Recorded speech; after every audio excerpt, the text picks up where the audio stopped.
Why smart people follow the crowd. Imagine you're sitting in a room with 7 strangers. A screen shows 4 lines. Your job couldn't be easier. Look at the line on the left and choose which of the 3 lines on the right is the same length. Obviously, it's B. The first person answers, C. You almost laugh. Then the second person says C. The third says C. The fourth. The fifth. Every single person in the room gives an answer you can clearly see is wrong. Now it's your turn. You open your mouth to say B. And suddenly, you're not so sure anymore. Because there's another question forming in your head. What if they're seeing something I'm not? And that question reveals something uncomfortable about the human mind. Because sometimes, the easiest way to make a smart person doubt reality is simply to surround them with people who disagree. In the 1950s, psychologist Solomon Asch conducted a famous series of experiments built around situations remarkably similar to this. The task was intentionally simple. Participants compared the lengths of lines and gave their answers in front of a group. Except there was a secret. Most people in the room were working with the researchers. And on certain trials, they deliberately gave the same obviously incorrect answer. The real participant now had a choice. Trust their own eyes, or trust everyone else. Across Asch's classic experiments, people went along with the incorrect majority on roughly 1/3 of these critical trials. Around 3/4 conformed at least once. Think about that. The lines hadn't changed. Their eyes hadn't changed. Only the people around them had. But here's where the story becomes much more interesting. Because these people weren't necessarily stupid. Some knew perfectly well that the group was wrong. They just didn't want to be the person who stood against everyone else. Psychologists call this normative social influence. Humans don't merely want to be correct. We want to belong. Being the only person disagreeing with a group can feel surprisingly uncomfortable. But there is another reason we follow crowds, and this one is far more dangerous. Sometimes, we actually start believing the crowd might know better. That's informational social influence. Imagine you're walking through an unfamiliar building. Suddenly, everyone starts running toward the exit. Do you stop someone and request evidence of the emergency? Probably not. You run. And that's not irrational. Other humans contain information. If 20 people suddenly behave as though something is dangerous, assuming they know something you don't can save your life. That's why following the crowd isn't necessarily a defect in human intelligence. Often, it's an incredibly efficient shortcut. You're traveling in a new city. 2 restaurants are beside each other. One is empty. The other has 20 people waiting outside.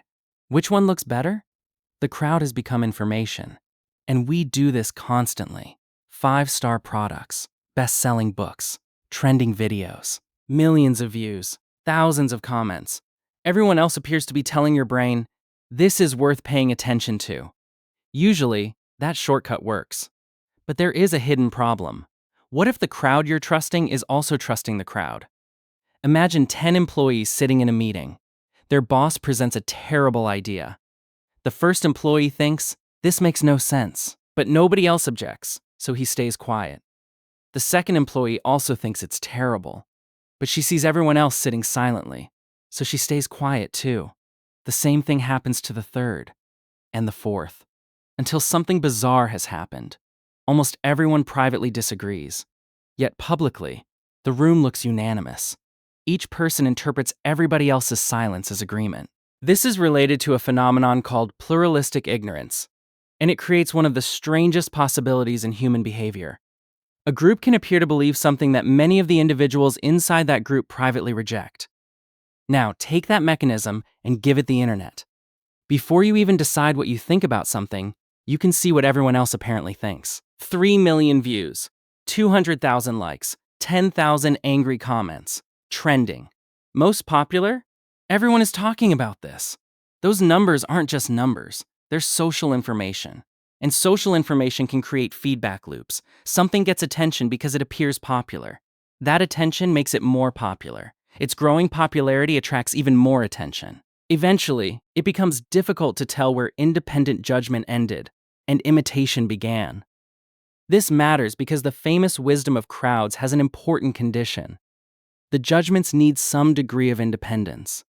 Ask 1,000 people separately, and you may obtain a remarkably useful collective answer. but let every person see the previous person's answer first, and something changes. You may no longer have 1,000 independent judgments. You might have one judgment copied 999 times. And groups can do something else. They can become more extreme. When people who already lean in the same direction repeatedly hear arguments supporting that direction, their position can intensify. This is known as group polarization. A mild suspicion can become certainty. A preference can become identity. An opinion can become something you defend simply because it now represents your people. So how do you escape this? The answer from Asch's experiments is surprisingly hopeful. Remember the person surrounded by people giving the wrong answer? Change one thing. Give them one ally. Just one person who breaks with the majority. Conformity drops dramatically. Not because one dissenter magically proves what is true, but because they destroy something powerful, the illusion of unanimity. Suddenly, you're no longer one person against the entire room. Someone else saw what you saw. And that can be enough to make independent judgment psychologically possible again.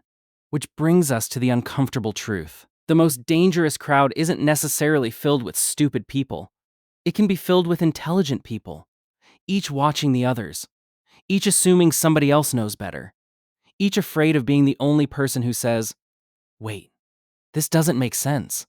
So the next time everyone seems to agree, ask yourself one question. Did all these people independently reach the same conclusion? Or does everyone agree because everyone thinks everyone else agrees?